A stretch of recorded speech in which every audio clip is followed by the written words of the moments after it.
네, 반갑습니다. 11월 18일 드디어 2022학년도 대학 수학능력 시험이 시행되었습니다. 일단 고3 여러분들 그리고 학부모님 여러분들 정말 고생 많으셨습니다. 특히 말 한마디 안 하는 말 걸기도 무서운 고3 아이들 케어하시냐고 우리 부모님들 정말 고생 많으셨습니다. 이제 홀가분한 기분으로 최종 입시 결과, 좋은 결과만 기다리시면 될 것 같습니다. 우리가 대학 수학능력 시험을 시행했으니 그에 대한 분석과 총평을 좀 정리해서 알려드리고자 합니다. 지금 이 영상은요, 이제 앞으로 수능을 치러야 하는 예비 고3, 예비 고2 학생들과 학부모님들이 참고하시면 좋은 영상일 것 같습니다. 바로 좀 진행을 좀 하도록 하겠습니다. 이제 총평을 해드릴 건데요. 좀 많은 숫자들이 나올 거예요. 수학과잖아요. 수학과다 보니까 숫자에 되게 민감해요. 민감하고 그 숫자들이 의미하는 게 뭔지, 이제 어떻게 그거에 대해서 대처하는지에 대해서 좀 상세하게 말씀을 좀 드리도록 하겠습니다. 첫 번째 보시면요. 이제 응시 인원부터 우리가 좀 보실 필요가 있어요.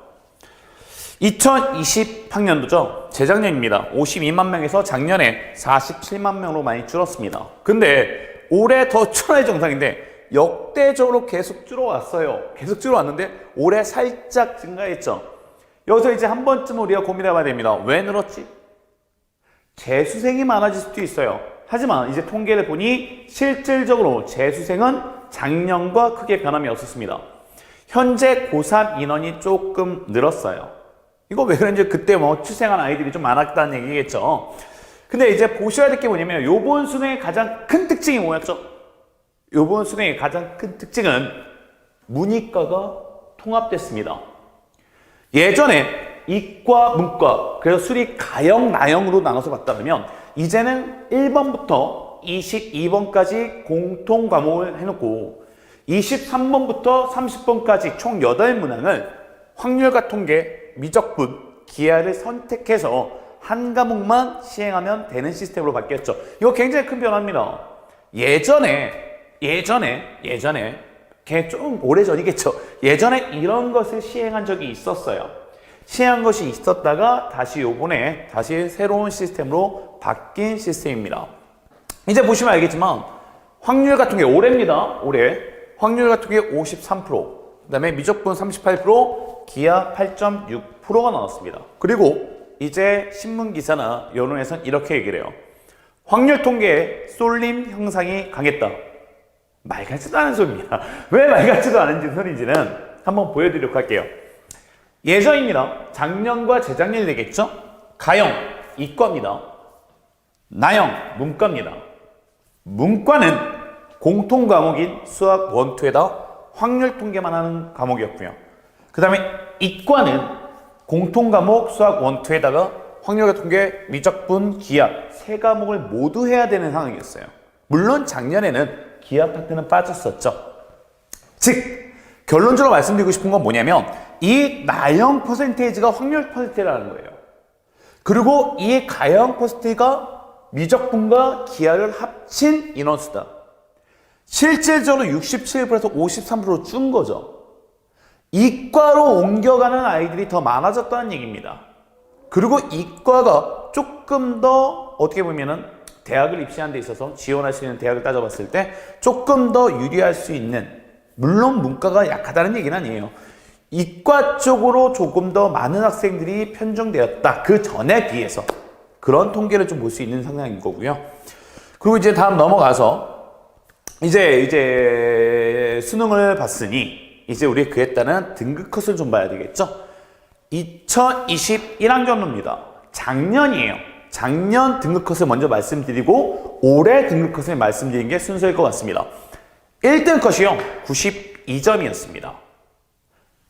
작년까지만 해도 2점, 3점짜리 문항이 17문제였고요.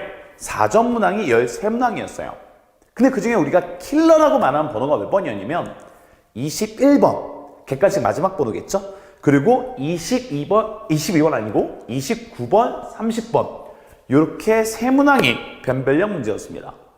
그 중에서 총 2문제를 틀리면 1등급이 나오는 92점. 4문제까지 틀리면 2등급이다. 그런 시스템이었죠. 근데 이제 바뀌었다고 말씀드렸죠. 어떻게 바뀌었냐면 1번부터 22번까지가 공통과목이었어요. 그 중에서도 1번부터 15번까지가 이게 객관식이었고요. 16번부터 22번까지가 단답형 문제였습니다. 이 영역은 수학 1, 2라는 공통과목입니다. 그리고 넘어가서 이제 22번, 23번부터겠죠? 제 숫자가 자꾸 바뀌는데 1번부터 22번까지가 공통과목이었고요. 23번부터 30번까지가 선택과목이었죠. 그러면 이제 등급 컷이 어떻게 나왔나 한번 볼게요. 1등 컷입니다. 확률과 통계를 선택한 학생들은 88점, 미적분을 선택한 학생들은 83점, 기하를 선택한 학생들은 84점입니다. 물론 이거는 예상 등급 컷이에요. 아주 확정 등급 컷은 나오지 않았는데 예상적으로 이렇게 예상을 좀 하고 있습니다. 2등급 컷은 확률과 통계 78점, 미적분 74점, 기하 74점입니다. 비교 한번 해보세요. 많이 내려갔죠. 2등급 컷은 거의 미적분과 기하를 대상으로 본다면 거의 10점 가까이가 내려갔습니다. 그리고 언론에서는 이렇게 얘기를 해요. 불수능이었다. 이번 수능이 예전과 비교했을 때 많이 어려웠다. 정말 그랬을까요? 11월 18일 날 수능을 본 당일 날 저는 저녁에 이 모든 30문제, 물론 확률과 통계, 미적분, 기하를 모두 다 파악을 했겠죠. 전문항을 다 분석했습니다. 그리고 작년, 재작년 수능과 또 6월에 시행했던, 9월에 시행했던 모의평가 다 분석을 좀 해봤어요. 그리고 느낀 점은 뭐냐면 난이도가 별반 차이가 없는데 물론 약간 세세한 부분에서 변화는 일어났습니다. 하지만 크게 난이도에 있어서 많이 어렵다고 느끼지는 못했어요. 그럼 이 부분은 무엇이냐? 난이도가 크게 차이가 없는데 점수가 확 내려갔다? 결론은 여기에 도달하죠. 문제 형태가 그리고 순서가 바뀌다 보니 우리 학생들이 많이 낯설었구나. 그리고 그 전에 모의고사, 작년, 재작년의 모의고사를 토대로 연습을 하다 보니 이게 낯설게 느껴지고 문항 배열이 바뀌다 보니 이건 조금 이상한 번호에서 어려운 문제가 나오다 보니 조금 어렵다고 느끼는 부분이 있지 않았나 라는 판단이 드는 겁니다. 결코 난이도는 작년 또는 6월, 9월 평가 모의고사에 비해서 난이도, 전체 난이도는 크게 어렵지가 않았습니다. 세세한 부분은 조금 이따가 좀 더 말씀을 드릴 텐데, 그래서 우리는 이제 앞으로 수능을 준비하시는 분들은 이 형태에 대해서 연습을 좀 하셔야 될 겁니다. 그러면 단언컨대 내년 수능 있죠? 2023학년도 수능 분명히 등급 컷은 올라갈 겁니다. 왜? 하나 조금 더 익숙해질 테니. 그래서 조금 더 올라가서 아마 저 등급 컷과 유지되지 않을까라고 저는 개인적으로 판단을 좀 합니다. 이제 난이도 총평을 좀 말씀드릴게요. 이 부분이 조금 중요할 수 있는 내용인 것 같습니다. 좀 잘 보셨으면 좋겠고요. 첫 번째입니다. 공통 과목에 대해서 좀 보도록 하겠습니다. 공통 과목 수학 1과 수학 2죠. 1번부터 22번까지입니다. 거기 안에서 우리는 킬러라고 말하는 건 객관식 마지막 15번과 단답편체 마지막 22번을 조금 중점적으로 보셨으면 좋겠습니다. 6월, 9월 모의평가 시행됐죠? 다른 유형들이 좀 배치가 됐습니다. 여기서 우리 학생들이 많이 낯설고 어렵다고 판단이 들었을 것 같아요. 그럼으로 인해서 체감 난이도가 많이 올라가서 실질적인 난이도는 올라가지 않았지만 아이들이 느끼는, 우리 학생들이 느끼는 체감도는 많이 올라갔다고 판단이 듭니다. 대표적인 문제 하나 볼게요. 15번입니다. 객관식 마지막 문제죠. 이 문제입니다. 우리 부모님들 무슨 수학 문제가 이렇게 길어? 이걸 국어 문제? 이 문제는 빈칸 추론 문제입니다. 새로운 유형이냐? 그건 아니에요. 작년, 재작년 역대 문제들을 다 봤을 때 빈칸 추론 문제는 항상 나왔습니다. 근데 단 한 번도 이 빈칸 추론 유형이 킬러로 나온 적은 없었어요. 근데 이게 15번 킬러로 빈칸 추론이 나오다 보니까 이제 학생들이 당황한 거죠. 왜 이 문제가 여기 나와야 돼? 이 문제는 여기 나오면 안 되잖아. 상식적으로 이 문제는 12번이나 13번에 배치해야 되는 건데 왜 이게 여기 나왔을까? 그리고 이 그림을 딱 보다 보니까 이제 당황하기 시작해서 잘 이해가 안 되는 부분이 있고 막히는 부분이 생겼던 거죠.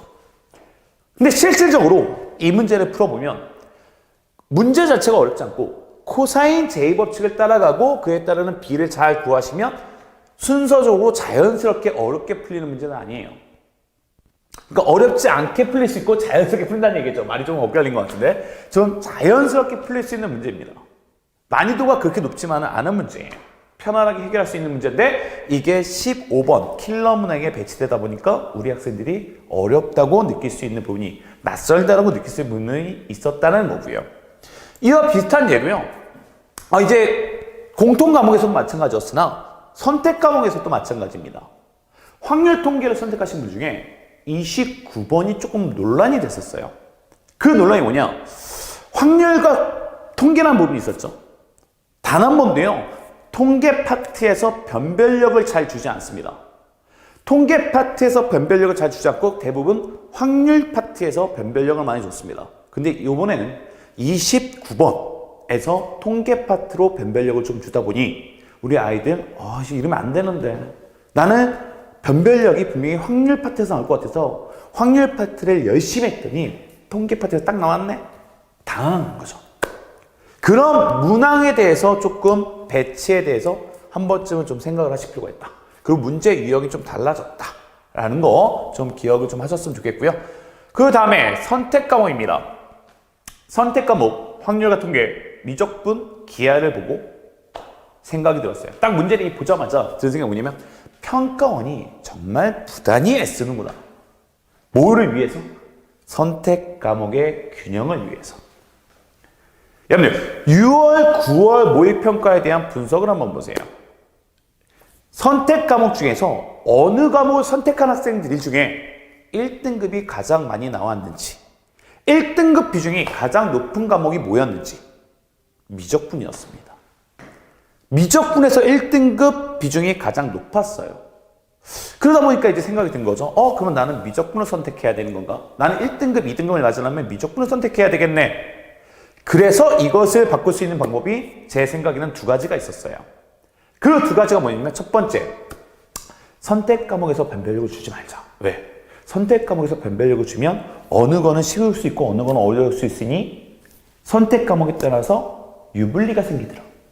그러면 선택 과목을 조금 평이하게 해서 균형을 좀 맞춰놓고 공통 과목에서 난이도 확 높이자. 그리고 공통 과목에서 변별력을 주자. 이게 첫 번째 방법이었고요. 두 번째 방법은 그래? 그러면 아예 선택 과목의 비중을 같이 올려서 난이도 같이 올려서 조금 더 다 어렵게 만들면 비슷한 점수대가 나오게 만들 수 있지 않을까라는 방법이 두 번째가 있었고요. 사실 그 둘 중에 어떤 게 나올지는 조금 판단하기 어려웠습니다. 근데 실질적으로 뚜껑을 딱 열어보니 이 현상이 일어났죠. 아까 말씀드린 두 가지 중에 두 번째로 나왔던 형태가 나온 겁니다. 미적분의 난이도는 6월, 9월과 비교했을 때 비슷하게 유지가 됐어요. 근데 확률과 통계와 기하에 29번, 30번의 난이도를 확 올렸습니다.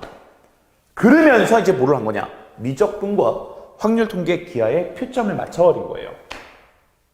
좋을 수 있는 방법이죠.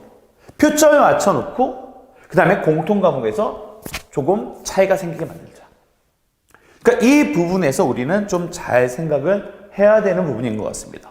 미적분의 난이도는 유지됐고 확률, 통계, 기하에서 난이도를 높였다? 그러면 표점에 맞춰질 거다? 표점에 맞춰지면 1등급에 대한 비중이 비슷해질 거다. 그런 판단으로 해서 이번 대학 수능 시험이 출제가 되었고요.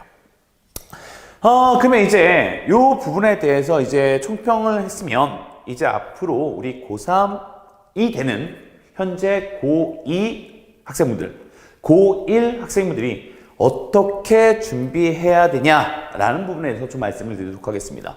첫 번째, 수학 1, 2에서 변화가 일어났습니다. 어떤 변화? 번호 유형이 고정화되지 않았습니다. 예전에는 반드시 15번에 이 문제가 나왔어야 돼. 킬러 20번, 21번에는 이 문제가 나왔어야 돼. 그리고 반드시 13번, 처음으로 4점짜리 시작하는 14번에서는 이 문제가 나왔어야 돼. 절대 그렇게 고정화시키시면 이제 안 됩니다. 우리가 평이한 4점 문제에서 나왔던 유형이 킬러 문제로 바뀌어서 나올 수도 있고요. 그리고 킬러에서 나왔던 게 난이도 좀 낮춰서 평이한 4점짜리 문항으로 나올 수도 있어요. 고정화시키지 말고 전체적인 구도를 갖고 하나 정확하게 보실 필요가 있습니다. 어찌됐든 간에 변별력은 공통 과목이 될 거예요. 반드시 수학 1, 2 잘 집중하셔서 보셨으면 좋겠습니다. 두 번째, 수능 체계가 바뀌었습니다. 되게 큰 변화였죠. 확률 통계, 기하, 미적분. 예전에는 이과 같은 경우에는 확률과 통계, 미적분, 기하를 모두 해야 됐죠. 하지만 이제는 셋 중에 하나만 선택해야 된다. 근데 이 중에 뭐를 선택해야 되냐? 이제 거기에서 선택의 기로가 생기죠. 딱 두 가지를 좀 고려하셨으면 좋겠어요. 첫 번째는 바로 뭐냐? 자기가 가고 싶은 과가 뭔지, 그 학과 전공에 대한 전공 적합한 과목을 선택하시는 게 첫 번째고요. 두 번째는 이 셋 중에 본인과 맞는 과목이 있을 겁니다. 사람마다 통계, 확률과 통계 쪽에 강하신 분, 미적분이 강하신 분, 기하가 강하신 분. 근데 그거를 학생 본인들은 몰라요. 왜? 어떤 거를 하고 어떤 거를 하지 않은 경우가 생기니. 그래서 제가 추천하고 싶은 과목은요, 일단은 이 세 가지를 다 한번 해보세요. 언제까지? 3학년 올라가기 전까지. 2학년 겨울방학 때 이 세 가지 과목을 한 번씩 다 맛은 한번 보시기 바랍니다. 맛은 한번 보시고 선택이 딱 됐으면 이제 3학년 때부터는 거기에 집중을 하시는 게 맞다라고 보여집니다. 그래서 이 두 가지를 잘 고려해서 이 셋 중에 본인과 잘 맞는, 확률과 통계 잘 맞을 수도 있고요, 미적분이 잘 맞을 수도 있고, 공간 감각이 뛰어나신 분들이 있어요. 그분들은 기하가 잘 맞을 수도 있습니다. 그 부분을 잘 고려해서 선택을 하시면 좋은 성과가 있을 거라 생각이 듭니다. 네, 지금까지 2022학년도 대학 수학능력 시험에 대한 짧은 총평을 좀 해드렸습니다. 그에 대한 문항 분석 하나하나는 다 우리 학생들과 함께 오프라인에서 진행을 할 거고, 이 부분에서 여러분들 잘 고려해서 내년에 시행되는 2023학년도 대학 수능에서 좋은 결과 있기를 꼭 기도하도록 하겠습니다. 네. 2022학년도 대학 수학능력 시험에 대한 총평을 간단히 해드렸습니다. 지금까지 열린 고등방고 수학과 소쌤이었습니다. 감사합니다.